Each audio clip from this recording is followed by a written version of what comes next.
and basically the whole thing in the West is going to fail. That's the way it's headed right now.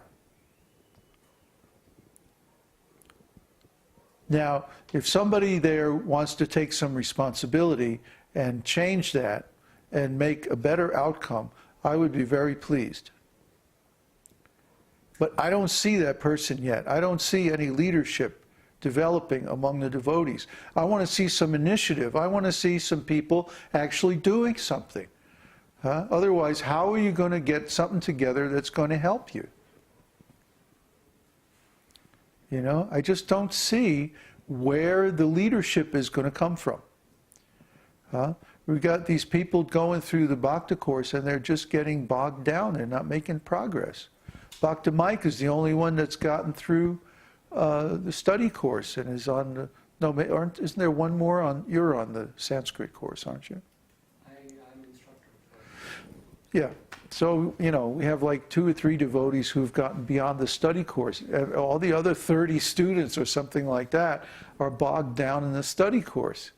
I mean, come on, let's get with it. Huh? So, comment?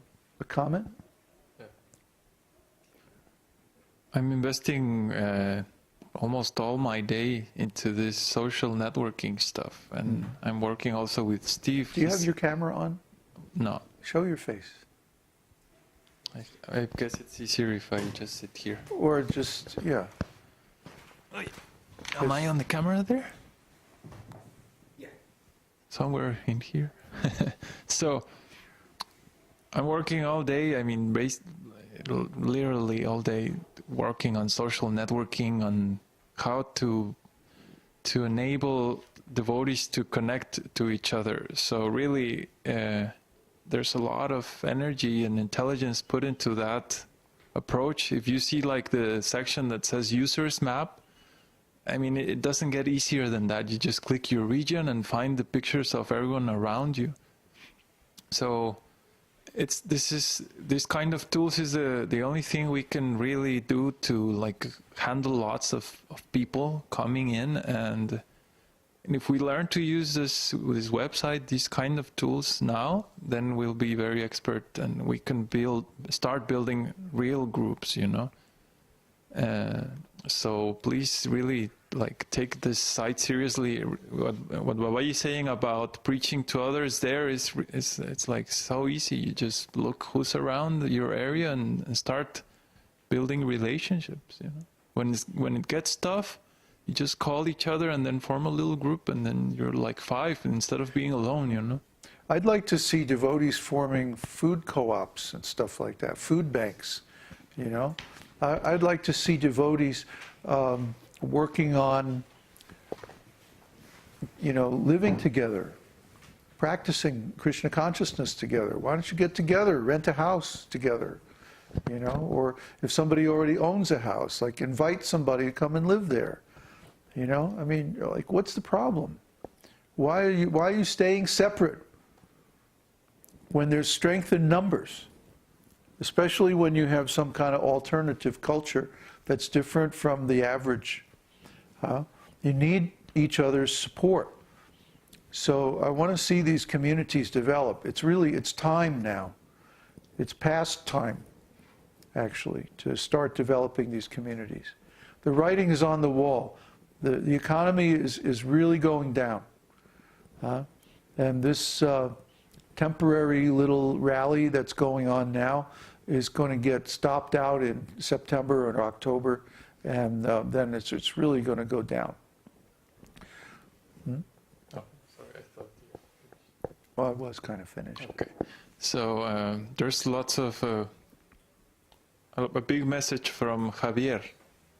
So I'll read it. Javier's doing something practical. Yeah, he has several ideas, so let me read.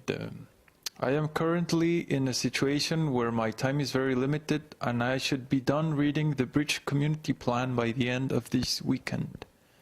I still need to read all of the other books and articles on water treatment, farming, building, etc. Since this is going to take so long, I am going to go ahead and form 2 non-profit corporations.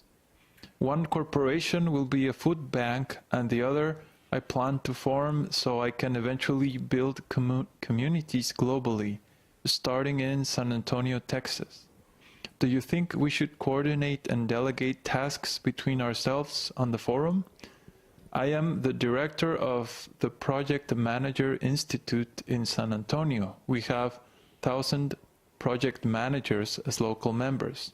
Wow. Once I get the nonprofits formed in 1 month estimated time, I will get volunteer project managers to help me with the planning. I will get experts in all fields necessary following the model of the Africa Rising Project. Very good. I am about to reach out to the founder and ask him for info on how they started so I can learn from their mistakes.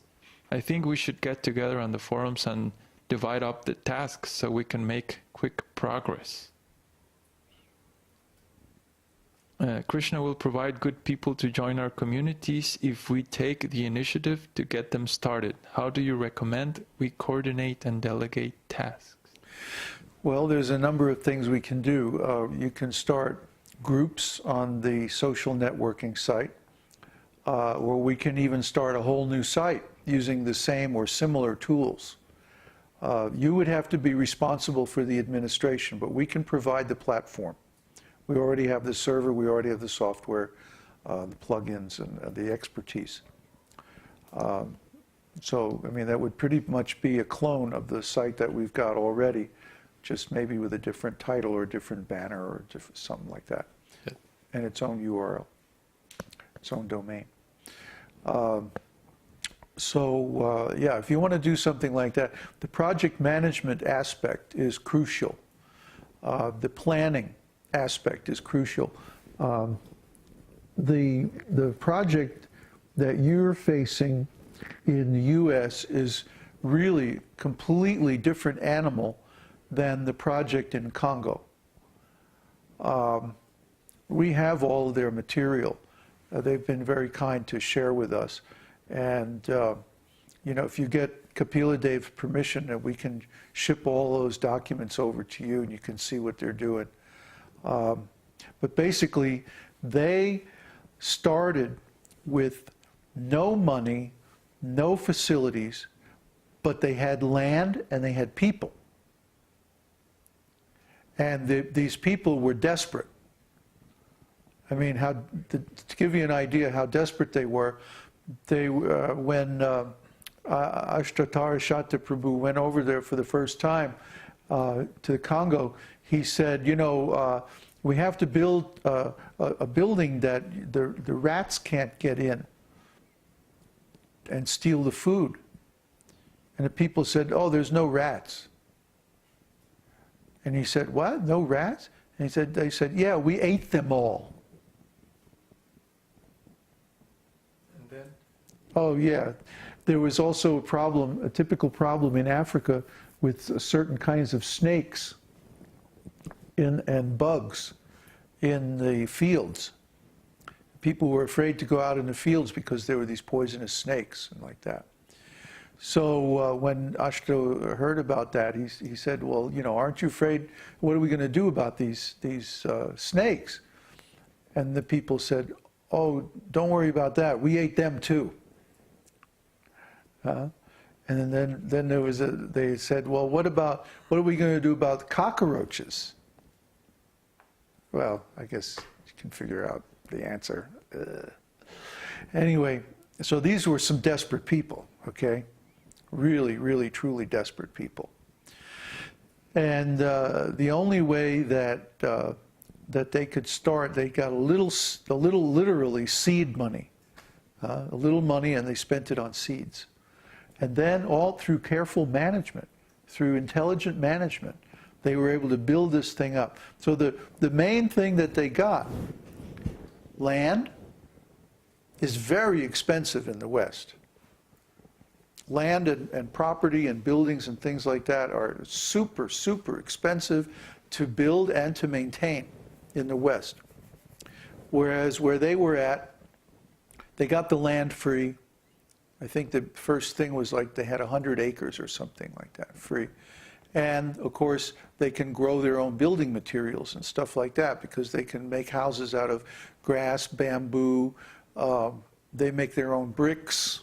They have a brick making operation, which is basically just sand and clay and lime. And they put them in molds and dry them in the sun. And then they fire them in the oven. And so then they make, buildings out of these. And what else do they do?